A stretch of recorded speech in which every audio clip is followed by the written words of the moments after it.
할렐루야.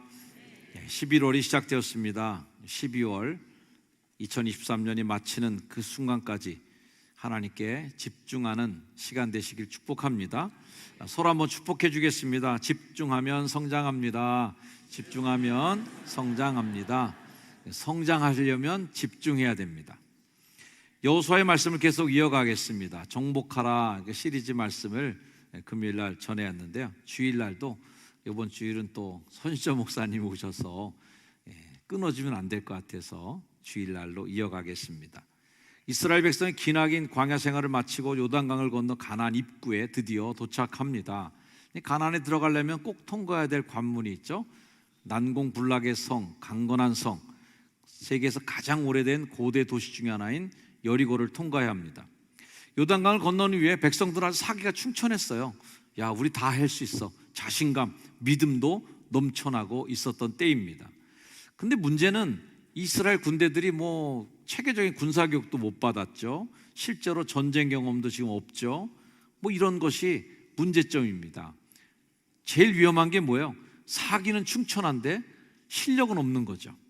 느낌은 있는데 실력이 없는 사람, 이 사고치기 딱 좋은 케이스입니다. 나가자, 싸우자, 이기자 이렇게 하고 있을 때 하나님께서 결정적으로 야, 너희들 할례 받아야 되겠다 하고 할례 지킬 것을 명령합니다. 이 이야기는 금요일날 좀 더 자세히 나누려고 합니다. 전쟁을 앞두고 할례 받으라고 한 것은 정말 이해가 안 되는 조치예요. 남자들 할례 받으면 꼼짝 못하지 않습니까? 전쟁 못합니다. 오늘 본문은 그 할례 받으라는 것도 기가 막히지만 그것보다 더 기가 막힌 하나님이 여리고성을 공략하는 작전 계획이에요. 지금 돌격 앞으로 해도 시원찮은데 성벽을 그냥 돌라는 거예요. 명령이 이렇습니다. 너희 모든 군사는 그 성을 둘러서 성지를 매일 한 번씩 돌려. 엿새 동안 그렇게 하고 7명 제사장은 양각나팔 붙잡고 언약궤 앞에서 그냥 나가고 7째 날에 나또 7번 돌고 제사장이 나팔 불면 백성 큰 소리로 외쳐서 성을 무너뜨리면 된다라는 게 작전 계획이에요. 내용만 보면 간단합니다. 하루에 한 바퀴씩 6일, 마지막 날 7바퀴 돌고 큰 소리 지르기. 이러면 여리고성 무찌를 수 있다라는 겁니다. 사실 이 내용은 우리가 너무 많이 듣고 있기 때문에 그럴 수 있지, 그런 내용이겠지 하지만 현장에서 여러분들 그 말 듣는다고 생각해 보세요. 여리고성 딱 보고 있는데 여호수아가 나타나서 우리 이거 6바퀴 돌고 마지막 날 7바퀴 돌면 끝나는 겁니다, 이 게임. 이렇게 얘기하면 아마 난리가 났을 거라고 생각합니다. 이게 뭔 작전이고 이게 무슨 전략입니까? 말도 안 되는 거죠. 또 여리고성을 지키는 사람들 입장에서 볼 때는 이 광야 생활 속에서 뜨내기 생활하다가 이제 모여갖고 올망졸망 모여있는 그 사람들 보면서 한심한 거죠. 야, 쟤네도 뭐 하는 거냐 하고 우습게 볼 만도 한 일입니다. 성경을 보다 보면 하나님께서는 늘 뭔가 큰 일 벌이시기 전에, 우리로 얘기하자면 이제 기적이죠. 기적이 일어나기 전에 꼭 상상할 수 없는 정말 미련해 보이는 그 일에 대한 명령이 떨어집니다. 포도주가 똑 떨어지니까 항아리에 맹물 채우라고 합니다. 이거 이상하죠. 먹을 것이 똑 떨어진 과부의 집을 찾아가서 하나님의 선지자가 그거 떡 만들어서 나 먼저 줘, 나 먼저 먹을 거야, 이렇게 얘기합니다. 나병에 걸려서 치료받기 위해 온 강대국의 군대 장관에게는 요단강에 가서 7번 목욕하면 됩니다 하고 얘기합니다. 앞이 안 보이는 시각장애인에게는 눈에다 진흙 발라주고 실로암에 가서 씻으면 된다고 합니다. 이 모든 것들이 놀라운 기적이 일어나기 전에 말도 안 되는 요청이었어요. 여리고를 함락시켜야 될 막중한 도전 앞에 서 있는 이스라엘 백성이 믿을 거라고는 하나님밖에 믿을 분이 없는데 그 하나님이 하시는 말씀은 도저히 이해가 안 되고 납득이 안 되는 말씀을 하시니 난감할 뿐입니다. 그런데 이 포인트가 정말 중요한 거죠. 이때가 바로 순종이 필요할 때예요. 순종할 때. 이때가 정말 중요한 때예요. 왜냐하면 넘어가기 힘든 때니까. 이때가 가장 넘어서기 힘든 임계점, 사점이라고 해야 돼요. 이것만 통과하면 되는데 이거 통과하기가 가장 어려운 순간이 온 겁니다. 이때 순종하는 게 그게 진짜 순종이에요. 이해가 되고 납득이 되고, 아 그래, 그 좋은 작전이네요. 야, 이렇게 되면 여리고성은 그냥 끝났네. 아유, 충분히 이해가 됐어요, 하나님. 이런 때는 순종 필요 없습니다. 그냥 납득된 대로, 이해된 대로 행동하면 되는 거죠. 다 이해되는 일에 누가 순종을 하겠어요? 근데 어리석어 보이는 일, 무모한 일, 편안한 길이 아니라 뭔가 이해가 안 되는 길을 갈 때, 그때 그 길을 걷는 게 그게 순종이죠. 영어 표현 중에서 미국 청소년들에게 굉장히 중요한 표현이 하나 있는데 fit in이라고 하는 표현입니다. 뭔가 이렇게 어울리다, 뭐뭐과 어울리다, 또 뭐뭐에 맞추고 맞춰지는 일들을 의미합니다. 이 표현은 뭐 사회 또는 어떤 그룹에게 일원이 되기 위해서, 그 그룹이 일원이 되기 위해서는 거기 맞춰야 되죠. 그 그룹이, 조직이 명랑해 보이면 좀 더 유머스러운 말을 가지고 밝은 표정으로 가야지 적응이 되는 거예요. 좀 더 심각한 그룹에 갈 때는 뭔가 좀 더 멋있는 말도 좀 생각하고 표정도 근엄하게 들어가야 거기서 받아주겠죠. 그게 핏인 하는 겁니다. 옷에 또 많이 이런 얘기 쓰시죠. 아유, 오늘 아주 그냥 핏이 잘 맞아, 옷 잘 샀어 할 때 그 역시 그 단어도 핏이라는 말을 씁니다. 남성분들 몸에 쫙 달라붙고 뭔가 좀 슬림한 와이셔츠를 뭐라 그래요? 슬림 핏. 여기 쓸 때도 역시 그렇게 핏이라는 단어를 쓰는데, 우리나라도 마찬가지지만 미국 사회도 역시 마찬가지로 어느 조직, 어느 모임, 친구들과의 또래 모임에서 왕따가 되거나 거기서 뭔가 따돌림 당하는 건 굉장히 두려운 거죠. 그래서 거기에 일부러 맞추려고 fit in, 나를 거기에 맞추려는 노력을 하는 거예요. 자, 크리스천들인 우리들은 어디에 fit in 하려고 애를 써야 될까? 크리스천들이 세상에 fit in 하려고 애를 쓰면은 그거 안 되는 겁니다. 세상 사람들이 나를 좀 이해해 줘야 되니까 나도 거기서 뭐 안 믿는 척 할 수도 있고요, 뭐 별로 신심이 없는 사람처럼 행동하기도 하고, 사람들이 못 믿겠다 그러면 나도 못 믿는 것처럼 또 반응을 보여야 되는, 그렇게 맞춰주는 거죠. 하지만 우리는 세상에 fit in 하는 사람들이 아닙니다. 하나님께 fit in 한다는 것은 어리석게 보이는 일이지만 그 일에 순종하며 적응해 가는 거죠. 의심이 생길 때 오히려 더 순종의 고삐를 바짝 움켜쥐고 더 땡겨야 됩니다. 똑똑하게 살려다가 세상에 빠지게 되고, 세상에 빠지면 하나님과 더 멀어지는 일들이 생겨나는 거죠. 6일간 성을 도는데 이거 의심이 생길 때가 오는 겁니다. 한두 명이 아니라 수많은 백성들이 하루 이틀도 아니고 7일 동안 뺑뺑 도는데요, 한 3일 정도 돌면 뭐 이런 얘기 나오겠죠. 야 이거 이런다고 되겠냐? 이게 해결이 되겠어? 하는 의심과 불평이 나올 만하고요.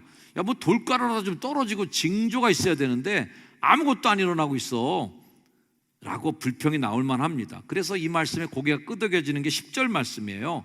여호수아가 백성에게 명령하여 이르되, 읽어보세요. 시작. 너희는 외치지 말며 너희 음성을 들리게 하지 말며 너희 입에서 아무 말도 내지 말라. 그리하다가 내가 너희에게 명령하여 외치라 하는 날에 외칠지니라 하고, 말하지 못하게 만든 게 정말 여호수아의 주요한 전략이 아니었나 싶습니다. 아직 결론은 나오지 않았는데 하나님의 계획은 7일 날 7바퀴 돌고 소리 지르면 그때 하나님의 일이 시작되는데, 3일, 4일, 5일 지나면서 불평이 많이 나오게 되겠죠. 에이, 뭐 하는 짓이야 이거, 이런 쓸데없는 짓 하다가 이거 우리 안 돼, 야 우리 모세한테 가서 항의합시다, 우리 이거 안 되는 거야 하는 부정적인 얘기들은 훨씬 더 빨리 퍼지고 많은 사람들한테 더 공감을 빨리 얻습니다. 긍정적인 말은 사람들이 공감 잘 안 해요. 야, 나는 그렇게 생각 안 해. 반대부터 많이 하거든요. 근데 부정적인 얘기를 하면 맞아 어쩐지 그랬어 라고 하는 말이 저절로 나오거든요. 아무 말도 하지 마, 소리 내지 말고 그냥 돌아, 순종하라는 거예요. 군소리 말고 자꾸 이런 소리 저런 소리 섞지 말고 하라는 대로 한번 해보자는 거예요. 순종은 의심의 고개를 넘어가면 거기에 기적이 있는 거예요. 할렐루야. 우리 따라합시다. 순종의 언덕을 넘으면 기적이 보인다. 성경이 다 그 얘기예요. 그 순종의 언덕을 넘느냐 안 넘느냐를 테스트하는 거죠. 물을 다 항아리에 붓는지, 정말 눈이 안 보이는데 실로암까지 기어기어 가는지, 요단강에 한 번, 두 번, 세 번, 네 번이라 7번 몸을 담그는지, 정말 마지막 보루라고 생각하는 그 가루, 그거 기름 한 방울로 떡을 만들어서 정말 선지자 앞에 갖고 오는지, 그거 한번 보겠다는 거예요. 마지막 순종의 임계점을 넘는지를 확인하는 거예요. 순종은 의심의 때, 그때야말로 순종이 빛날 때죠. 아무도 저 사람이 그건 안 할 거야 할 때가 순종이 빛날 때죠. 사무엘상 보니까 사무엘이 이런 얘기를 합니다. 여호와께서 번제와 다른 제사를 그의 목소리를 청종하는 것을 좋아하심같이 좋아하시겠나이까? 순종이 제사보다 낫고 듣는 것이 순양의 기름보다 낫습니다. 그러면서 뒤에 이 말씀, 우리가 잘 읽지 않는 말씀인데 이런 말씀이 뒤 이어 나옵니다. 이는 거역하는 것은 점치는 죄와 같다는 거예요. 하나님이 가장 가증스럽게 여기고 싫어하는 게 뭐예요? 이거 신접한 사람들 만나러 다니고 점치러 돌아다니는 거거든요. 점치는 거, 이거 거역하는 것은 점치는 죄랑 똑같은 거다. 이거. 또 완고한 것은 뭐예요? 완고한 게 뭐예요? 고집 갖고 있는 거예요. 순종 안 하는 거죠. 내 생각 갖고 버티는 거예요. 완고한 것은 우상에게 절하는 죄랑 똑같아. 이건 순종 안 하는 것이 우상 숭배와 똑같은 죄질로 취급하겠다는 겁니다. 우리가 기도 많이 하면 1만 시간 기도하자고, 1만 시간 예배하자고. 자, 기도하고 예배하면 결과가 뭐로 나타나야죠? 순종으로 나타나야죠. 예수님 겟세마네에서 기도하셨잖아요. 이 잔 마시기 싫다고, 난 사양한다고. 근데 기도하다 보니까 결론은 뭐예요? 이 잔을 내가 마시겠나로 끝나는 거예요. 순종으로 끝나는 거죠. 예배를 드립니다. 여러분 예배를 얼마나 많이 드리세요? 예배 드리고 또 예배 드리면 결론이 뭐로 나와야 돼요? 순종하는 걸로 나와야죠. 이게 예배를 드리고 기도를 해도 순종이 안 되는 것은 자기 만족형 예배, 자기 만족형 기도예요. 내 얘기만 들어달라 이거지. 나만, 내 요청만 들어달라는 거고 이런 거예요. 자, 오늘 순종하라는 이 설교도 껄끄럽게 들리는 분도 있을 거예요. 아, 교회만 오면 맨날 순종하래, 좀 이해가 돼야지 말이야 하는 걸로 순종이 싫게 들리는 분에게 오늘 설교가 정말 은혜로운 설교가 될 줄로 믿습니다. 여러분, 설교 들릴 때 내가 듣고 싶은 말이 들려오는 설교는 좋은 설교 아니에요. 내가 듣기 싫고 껄끄러운 설교가 좋은 설교인 줄로 믿습니다. 왜냐하면 그게 나를 바꾸는 설교니까, 그게 나를 교정하고 하나님께 더 가까이 가게 만드는 설교가 될 수 있으니까 말이에요. 우리가 하나님을 의지하고 하나님을 순종할 때 어떻게 어리석을 정도로 하나님을 의지하라. 자, 읽어볼게요. 시작. 어리석을 정도로 하나님을 의지하라. 어리석을 정도로 말씀에 순종하라. 옆에 분에게 한번 인사해 주세요. 어리석게 보이기를 바랍니다. 시작. 어리석게 보이기를 바랍니다. 하나님은 똑똑해 보이는 거 그렇게 좋아하지 않으세요. 순종하는 사람들 가서 해. 아유, 그래요, 하겠습니다. 미련하게 순종하는 기적이 있는 거예요. 하나님은 끝까지 믿음으로 우리가 행하기를 원하고 계시고, 순종은 끝까지 해야 순종인 거죠. 6바퀴 달 돌고 7째 날에도 또 6바퀴 돌아서 12바퀴까지 지금 도는 상태에서 아무 징조가 안 나타날 때가, 그때가 순종할 때죠. 한 바퀴만 더 해야 되는데, 그럼 하나님이 기적의 역사로 여리고가 무너지는 건데, 여기서 야, 이젠 이렇게 하면 안 돼, 그만둡시다. 순종의 임계점을 통과하지 못하면 아무것도 안 되는 거죠. 성을 돌라는 말씀에 먼저 여호수아가 순종했고요, 이스라엘의 지도자들이 순종했고요, 백성들이 순종했어요.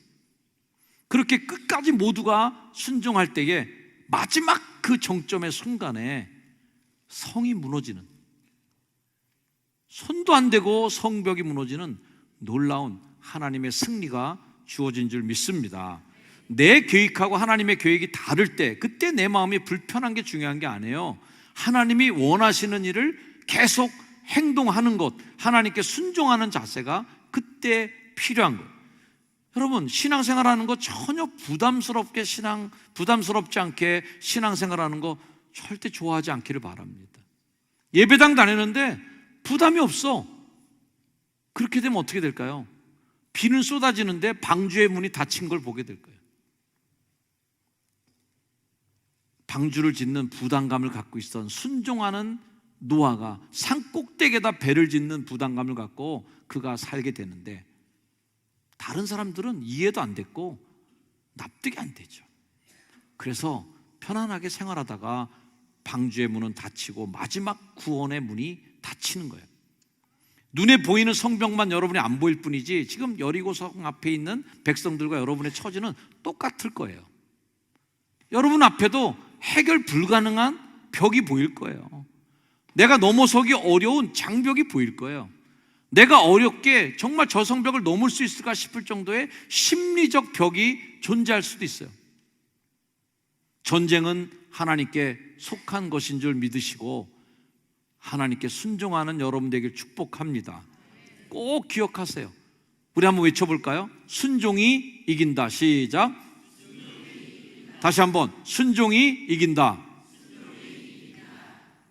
이 말씀을 함께 읽겠습니다. 시편 127편 시작.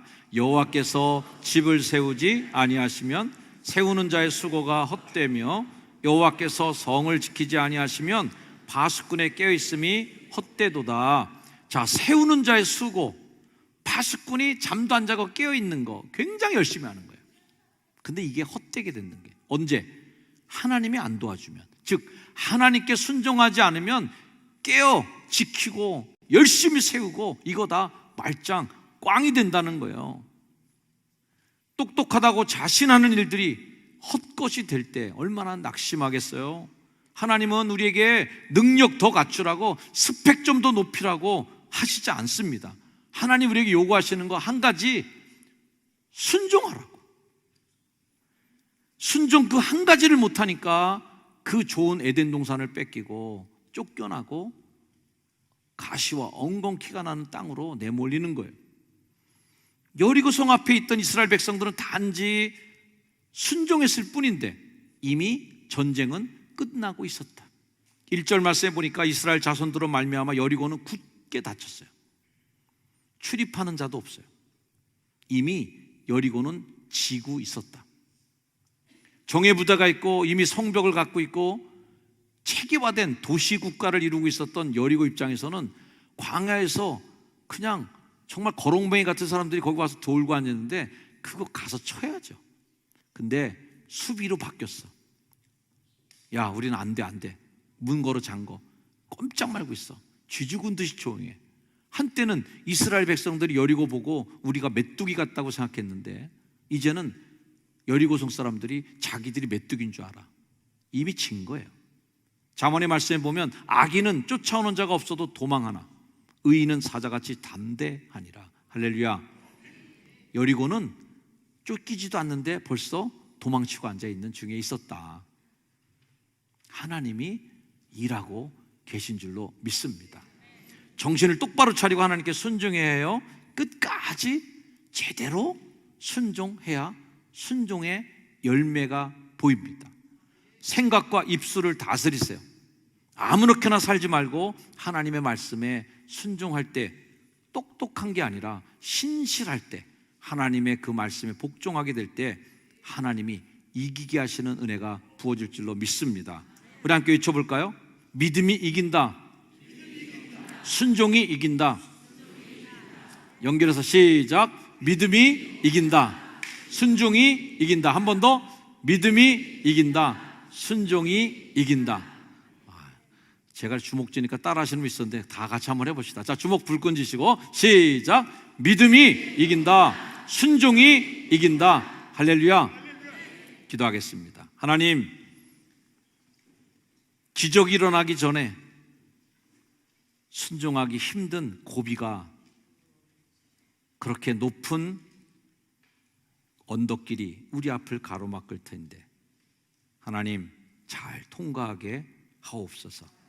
순종으로 하나님이 우리 효성중앙교회에 꿈꾸시는 그 엄청난 놀라운 계획들, 내 인생에 주고 싶어 하시는 엄청난 축복의 기적들 끝까지 순종하여 만나게 하시고 보게 하시고 이루어지게 하옵소서. 예수님의 이름으로 기도드리옵나이다. 아멘.